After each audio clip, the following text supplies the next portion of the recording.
السلام علیکم ورحمۃ اللہ وبرکاتہ۔ ہم جلال پور انٹرچینج پر موجود ہیں اور یہ PMML کی واٹر ریسکیو کی جو بوٹ ہے وہ چل رہی ہے یہاں پہ، اور یہ آج کا تازہ ترین منظر ہے۔ یہاں پر پہلے پانی نہیں تھا، یہ انٹرچینج بحال تھا، ابھی یہ انٹرچینج کلوز ہو چکا ہے۔ اس کی ایک سائڈ جو سکر کی طرف موٹر وے پر چڑھنے کے لیے وہ کلوز ہے اس وقت۔ یہ منظرنامہ صورتحال آپ دیکھ سکتے ہیں، یہ ہوٹل ہیں بالکل انٹرچینج اترنے کے ساتھ ہی، اس کی کیفیت آپ کے سامنے ہے۔ ہوٹل بالکل پانی کے اندر ڈوب رہے ہیں اور پانی مسلسل یہاں پہ بڑھ رہا ہے۔ پہلے یہاں پہ پانی نہیں تھا، موٹر وے کھلی ہوئی تھی دونوں سائڈوں سے، اب موٹر وے کی ایک سائڈ چڑھنے کے لیے سکھر کی طرف وہ بند کر دی گئی ہے جلال پور پیر والا سے۔ یہ یہاں کی تازہ ترین کیفیت ہے۔ اللہ تعالیٰ رحم فرمائے، اللہ تعالیٰ آسانی پیدا کر دے، اللہ رب العزت چاہے تو اس پانی کو حکم دے تو زمین سارے کا سارا پانی نکل جائے۔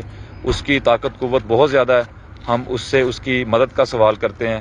اللہ تعالیٰ اپنی مدد کو شامل حال کر دے۔ جزاکم اللہ خیر۔